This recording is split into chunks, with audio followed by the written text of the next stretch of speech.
The next topic is managing products and services. My leadership skills, teamwork, and communication, they all play a role in managing products and services. You have to make the people that you lead understand limited resources, things like that, just-in-time supply systems, so you have to be able to communicate this to them. That's where the communication comes into play. I have to sometimes remind the recruiters of why we exist, our mission statement, to ensure that they provide the service that the Air Force wants us to provide. I also have to be extremely careful that recruiters do not voice their personal views or opinions of the Air Force, or their personal views or opinions as the Air Force's opinion. You have to manage things like that. Now, I've had no problem in this area. I've been pretty successful, but you have to constantly be aware of it, stay on top of it, and manage those type of things. The next thing we have are managing technology and innovation. And what I've learned over the years is that you have to stay abreast of what's going on. Technology moves at such a rapid pace that you have to make an effort to keep on top of all these things. Change brings about the new procedures, information, different ways to do business. Technology innovation comes into play with all of that. I've recognized my weakness in this area because I do not actively seek the latest technology changes. What I mean is I'm not the guy who's necessarily doing research on the latest gadget or get excited about it, that type of things. And that's actually a weakness. And so now that I'm aware of it, what I'm going to do is work hard, attend seminars, do my research on these type of things so I can stay abreast of these things and bring them into the fold to utilize that, because like I said, technology moves so fast, you have to be aware of that. Moving right along, the next competency is assessing the competitive environment. In recruiting, we give a briefing about our zones or area of responsibility to our different visitors, distinguished visitors, anyone visiting us, that we give them a rundown of what we do. And as a team leader, I instructed my recruiters to list local industries, colleges, well, mainly local industries, colleges, and other branches of the service as our main competitors. My supervisors, they did not agree with this. They instructed me to include just other branches as our competitors, or what makes up our competitive environment. Now, in hindsight, looking back, I can see that we actually both were wrong.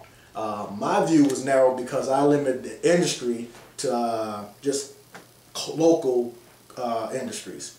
Now, but if a kid, say he's here in Jacksonville, Arkansas, and he wants to go work for Purdue plant in southern Missouri, well, that Purdue plant then becomes our competitor. So it's not just local industry, it's industry. My superiors, their views were even more narrow because they limited to just the other branches.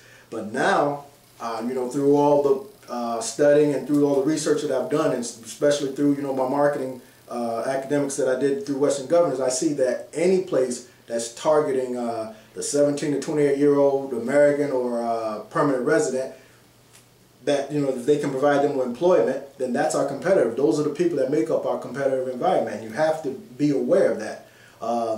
Sometimes the competitors, or depending on geographic area, may be stronger or may be weaker, but it all depends on where you're at. I have to know my competitor's product or services just as well as I know mine.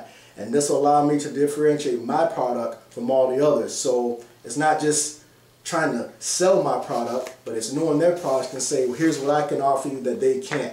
Here's what I can do for you that they can't. So if you know your competitor's product, then you're going to be able to do that. If you know your competitor can provide something that you can't provide in a certain area, you can try to overcome and say, yes, we can't do this, but here's what else we can do for you that our competitor can't. So you have to be aware of this, especially with the way the economy is in the global market. You have to be on the top of those type of things.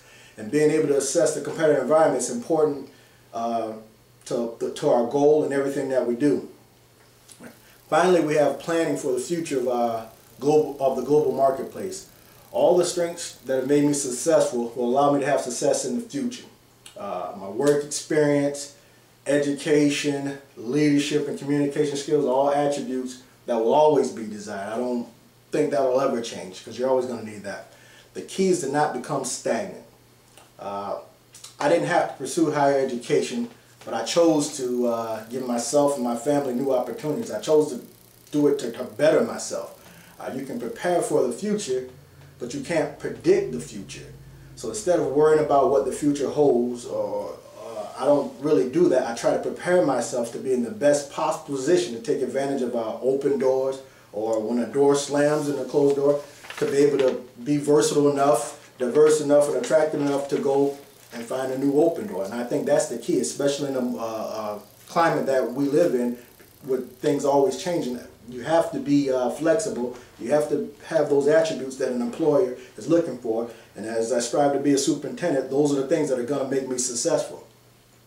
So in closing, I highlighted the qualifications of that I possess for my selected career path of trying to be an Air Force squadron superintendent.